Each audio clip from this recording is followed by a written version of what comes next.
उन्हाळ्यात शरीरातली उष्णता आपल्या फार वाढलेली असते. ही काशाची वाटी आहे. ह्याच्यावर थोडंसं खोबरेल तेल घ्यायचं आणि आपले हे तळवे जे आहेत हे असे चांगले 1 मिनिट 2 मिनिट ह्याला चांगलं असं घासायचे. घासलं की ह्याला आतली उष्णता बाहेर पडली की ह्याचा रंग काळा होतो. म्हणजे तेलानं या काशाच्या वाटीनं आपण तळवा घासला की शरीरातली उष्णता बाहेर पडते आणि आपल्या ह्या तेलाचा किंवा पायाचा रंग काळा होतो. हे काळा झालेला भाग सगळा आपण काय करायचा, पुसून घ्यायचा आणि जे एरंड्याचं पान असते बघा, एरंड्याचं अरंडी का पत्ता, हां, ते आता सगळीकडे उन्हाळ्यात ही झाडं का नाही चांगली बहरलेली असतात, तिची पानं घेऊन यायची. आणि आता आपला हा तळवा घासून झाला की एका कॉटनच्या का नाही रब कापड असते आपलं फाटलेलं, सलवार असत्या, मॅक्सी असत्या किंवा परकर असते, तर त्या कापडाने हे पाय स्वच्छ पुसून घ्यायचा. असं त्यातनं काळं एकदम असं बघा, हे आता माझा पाय काळा होत आला आहे, असं हे काळं होईपर्यंत एकसारखं घासायचं.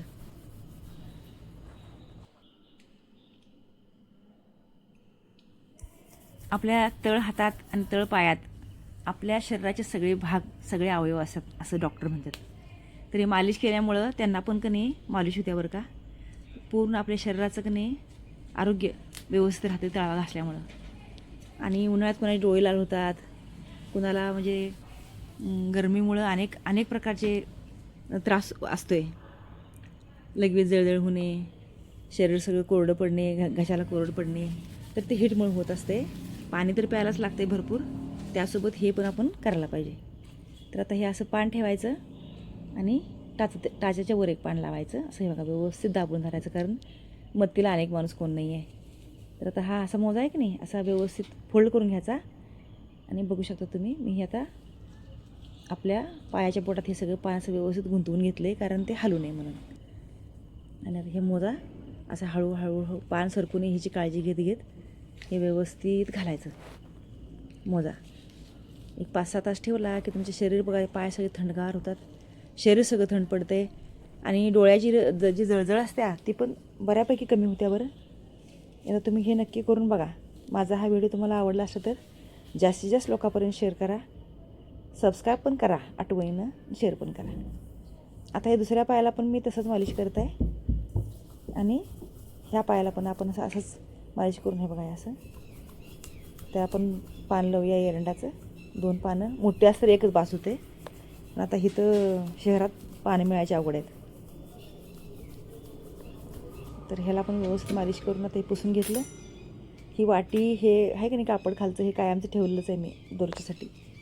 बघा असं हे बोटाच्या आत धरायचं पान, टाचले त्याच्या खाली घालायचं, असं व्यवस्थित सरकवून घ्यायचं. मोजा फोल्ड करून घ्यायचा आणि हलक्या हातानं मोजा सरकवत राहायचा.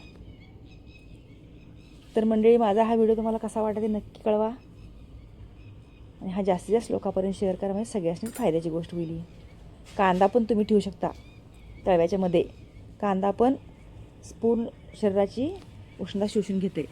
जास्त उन्हाळा वाढला असं बाहेर फिरायचं असलं तर तुमच्या हॅटखाली टोपीखाली कांदा, तुम्ही कांद्याची फुलं काढून आतला जे असते कांदा ते बारीक चिरून डोक्यावर पण तुम्ही ठेवू शकता. त्यानं पण उन्हाचे धग थोडी कमी होते. कांदे पाक पण खायला चांगला असतो उन्हाळ्यात. हे बघा, हे दोन्ही पाय माझे तयार झाले. आता आपण काय करू, डोक्यावर हे तेल कसं, डोक्यावर ह्या पानाचा उपयोग कसा करायचा ते बघू. आता हे बघा, हे मी असं हे तेल घालायचं, ह्या पानाला पण तेल लावायचं सरळ बाजूला, डोक्याला थोडी मालिश करायची तेलाची, असं मस्तपैकी तेल लावून घ्यायचं, म्हणजे आपलं डोकं सगळं शांत थंड होतं. आणि हे पाहू शकता तुम्ही, केस सगळे सोडले आहेत मी. असं व्यवस्थित असं हातानं हे तेल सगळं घासून तुम्ही आत मुरवायचं. हे बघा असं बोटानं तळव्यानं. तेलाची गरज शरीराला, ऑइलचं काम, इंगनाचं इंगन म्हणायची पूर्वी. गाडीला इंगन घाला, बैलगाडीला इंगन घाला, ते इंगनच आहे शरीराचं. हे करणं गरजेचं आहे. आजच्या ह्या का नाही फॅशनच्या दुनियेत सगळ्यांची केस पांढरी 20 वर्षातच झालेले आहेत. 10 वर्षाच्या पोरांची पण केस पांढरे झालेले आहेत. त्याला कारणच हे आहे की हे आपण पहिले जे घरगुती इलाज होते ते करत नाही. ते करायला सुरुवात करायला पाहिजे. कसल्याही टोबाची गरज नाही, औषधाची गरज नाही. हे बघा असं हे पान ठेवायची 2 मस्त डोक्यावर अशी, एक बरोबर आपल्या टाळूवर ठेवायचं आणि एक जरा साईडला ठेवायचं आणि ह्याच्यात तुम्ही कॉटनचं कापड घाला हलू नये म्हणून, किंवा एक कॉटन तुम्ही ओढणी जरी बांधली तरी पण चालते. असं हे पान 5-6 तास ठेवा किंवा रात्री झोपताना तुम्ही बांधलं तरी पण चालते. जेव्हा तुम्हाला ते तुमच्या टाईमनुसार शक्य असेल तेव्हा तुम्ही हे कृती करू शकता. शनिवार रविवार करू शकता, ऑफिसला सुट्टी असेल त्यावेळेला. तर गाईज हे नक्की करून बघा. माझा हा व्हिडिओ कसा वाटला तुम्हाला आठवणीनं सांगा. लाईक करा, शेअर करा आणि सबस्क्राईब करा. धन्यवाद.